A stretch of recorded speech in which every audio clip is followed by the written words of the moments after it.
On parle cinéma à présent avec ce biopic. Il sort mercredi dans les salles françaises. Steve Jobs, le mythique créateur d'Apple, rejoint ainsi le cercle fascinant des grands patrons qui ont inspiré le cinéma. Tout à fait. Une galerie peuplée, on doit le reconnaître, de traumatisés tragiques, de monstres sans scrupules ou encore de pervers sadiques. C'est le réalisateur Danny Boyle qui s'empare de la vie de Steve Jobs. Michael Fassbender en est l'acteur. Le fondateur d'Apple y est décrit comme un génie charmeur, cassant, manipulateur également. Le film se concentre sur ses grandes messes où Jobs dévoilait au monde ses créations. Sa vie devient une pièce de théâtre où chaque nouvel ordinateur signe l'ouverture d'un acte bande-annonce. The board believes you're no longer necessary to this company. I sat in a garage and invented the future because artists lead and hacks ask for a show of hands. What you make isn't supposed to be the best part of you when you're a father. That's what's supposed to be the best part of you. I'm the only one who knows that this guy is someone you invented.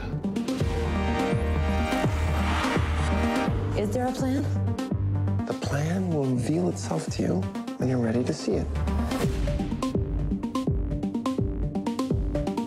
Well, it's happening. The comeback of a superstar. Co-founder Steve Jobs. Steve Jobs is returning to Apple.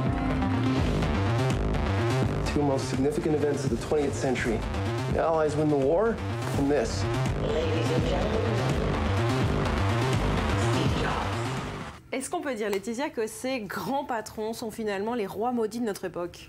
Alors c'est vrai que ce Jobs de cinéma rejoint une galerie de patrons plus grands que nature, Barbara, avec une sacrée collection d'archétypes. Il y a par exemple les traumatisés, comme le patron n'est pas le commun des mortels, le cinéma doit expliquer ce qui a fait de lui un être singulier. Les scénarios vont donc replonger aux origines de ses destins extraordinaires. Par exemple dans The Social Network, vous vous rappelez le film qui retrace les débuts de Facebook, eh bien, le film ouvre sur cette dispute entre Mark Zuckerberg et sa petite amie, et c'est de cette rupture que va jaillir Facebook, puisque Mark Zuckerberg va finalement construire une machine à se faire des amis sur les cendres d'un amour détruit. Parmi tous les friends de son réseau social, il en manquera toujours une. Mais le modèle de l'entrepreneur mal aimé par excellence remonte tout de même à Charles Foster Kane dans le plus grand chef-d'œuvre de l'histoire du cinéma. C'était évidemment Citizen Kane, où là, eh bien, Orson Welles marque la destinée de son personnage par l'instant où il est arraché de ses parents. Il y a aussi les requins. Les requins, c'est comme tous ces manias de la finance, dont le loup de Wall Street, ou par exemple Wall Street, qui sont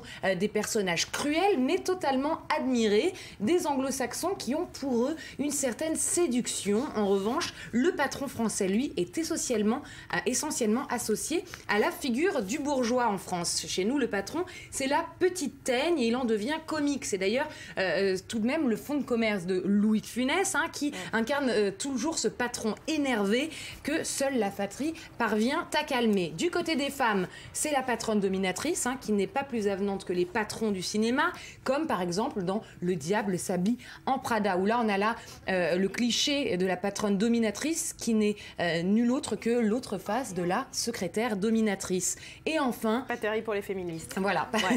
Mais pas mal pour Meryl Streep, tout de même, qui a signé là l'un des rôles de sa vie.